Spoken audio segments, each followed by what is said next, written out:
Can we get a GG in the chat, man?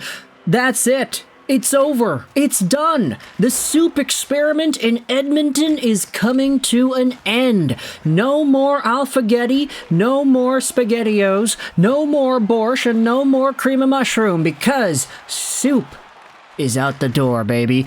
Jack Campbell has been placed on unconditional waivers by the Edmonton Oilers for the purpose of a buyout. That's it. That's it. This is Jack Campbell, the $5 million goaltender that was signed as a free agent after his glory days with the Toronto Maple Leafs, who did not live up to a single dollar on that contract in Edmonton. $5 million apiece till the end of 2026, 2027, that was the deal. And unfortunately for Jack Campbell, he did not post up any significant numbers with Edmonton in the 2 seasons he had played with the team. Okay, he was okay in the 2022-2023 playoff sample that he had, .961 save percentage in 4 games. But then again, you gotta remember, those 4 games that he played, they were all in relief. They were coming off of games where they were going to lose. He only had a 1-0-0 record because he didn't play most of the games to start out.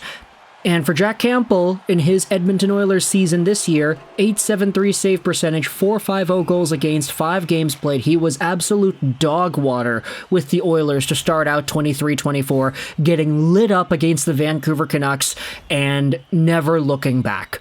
Jack Campbell then got sent down to the AHL, had a .918 save percentage, which is good, .263 goals against too.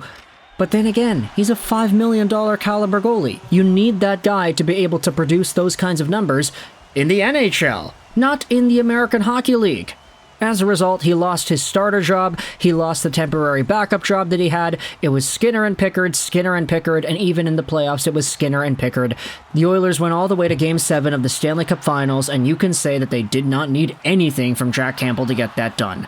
So, the contract is being bought out, and if you go over to Puckpedia's Twitter page, they have the breakdown right here. Shout out to Puckpedia, by the way, not cap friendly, which is still up and running right now, as of today, but it'll probably be taken down sometime in the next few days. But Puckpedia tweeted this out. Campbell will only have a cap hit of $1.1 million in the 24-25 season, which gives the Oilers $3.9 million in savings. In year 2, Campbell's cap hit is $2.3 million, so the Oilers will have a $2.7 million in savings. And in year 3, Campbell's AAV and cap hit will only be $2.6 million, so the Oilers are saving $2.4 million. Now, in years 4, 5, and 6, which will be 2027 up until 2030, the Oilers will have a cap hit, a cap cost, a cap penalty of $1.5 million a year. So, Campbell went from having a contract that expires with the Oilers in 2027 to a cap hit that will be on the Oilers' books until 2030. The extra 3 years, you can say what you want about that, but we'll worry about that another day. It's 2024 right now. Let's comment. Either way, this is a move that you could say was only necessary. This is the right way to build your hockey team because, long story short, this guy was not giving you any favors. He really wasn't. Jack Campbell completely fell off and was never good enough to regain any sort of faith within the Oilers management and coaching staff. Of course, he was a part of the Oilers team when they went to the Stanley Cup Finals. He was the third goalie, pretty much, the emergency backup. But the last game that Jack Campbell played as a member of the Edmonton Oilers was an .853 save percentage game on November 4th, 2023. Before that, he had an .806 save percentage against the Wild, an .875 save percentage against the Flyers, a .977 against Nashville, 1 goal against on 44 shots. So that was the only good game he had in the NHL this season, and then he got lit up against Vancouver, a .750, 16 shots against, and 4 goals against. So the Oilers kind of already saw the beginning of the end with that. Jack Campbell, of course, we hope he gets back on his feet. We hope that the next contract he gets is not a $5 million AAV contract, and it's actually worth it for whichever team is giving it to him. He was fantastic with the Leafs a few years ago, but like a lot of other Toronto stars, he just was not able to get the money that he needed to stick around over there, and it's why the Oilers went out there and overpaid to get him.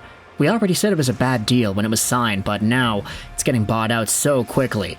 To add on to this video though, because we are talking about buyouts, I wanted to talk about the other buyout that is happening today. Yeah, that's right, we have a second buyout. Take a look at this tweet made by Aaron Portzlin on Twitter.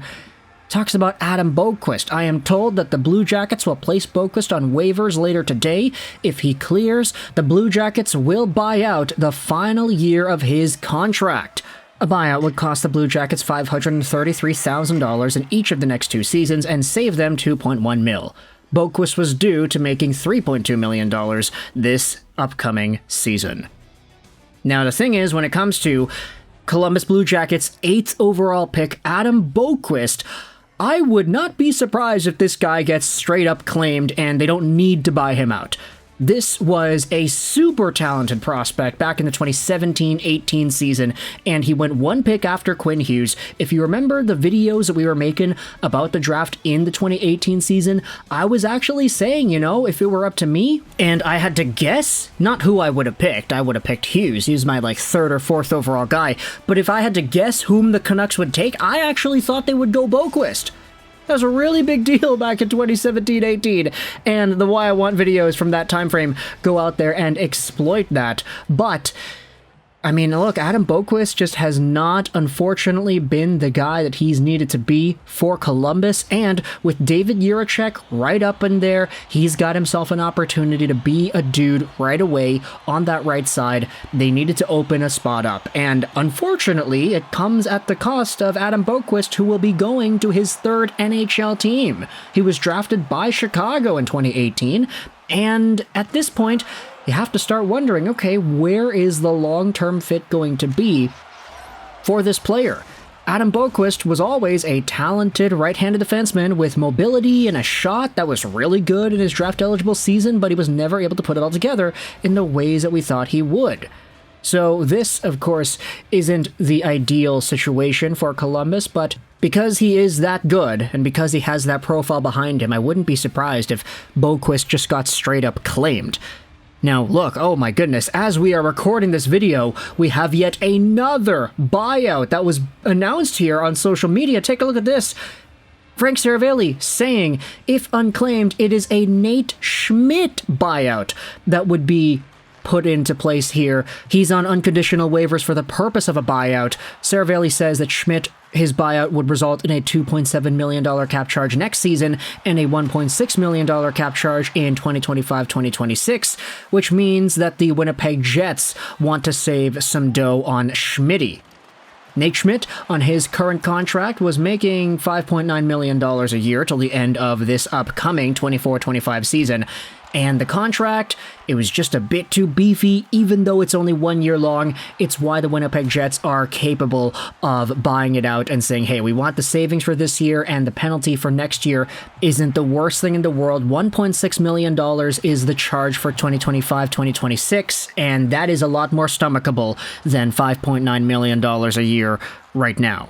Unfortunately, Schmitty just was not as good as he needed to be in Winnipeg. 14.63 games played. He had a 32-point season with Winnipeg in 2021-2022, but did not replicate that anywhere near in future seasons. So Nate Schmidt is getting bought out too. Extra information that is getting added on at the very end of the video. There was already some buzz from a lot of Jets fans as to whether or not a buyout for Schmidt could actually happen. I know my buddy Canadian Zombie, the Winnipeg Jets YouTuber, was talking at length about the idea of a Schmidt buyout for the past few weeks here, so it doesn't really surprise me per se, but that's just because I've been kind of looking at the tea leaves and seeing what a lot of Jets fans are saying. So if you're a fan of any of these 3 teams, Edmonton, Columbus, or Winnipeg, let me know your thoughts in the comment section below. How do you feel about Jack Campbell, Boqvist, and Schmidt all being placed on waivers for the purposes of a buyout? Thoughts in the comment section below. I hope you enjoyed this video.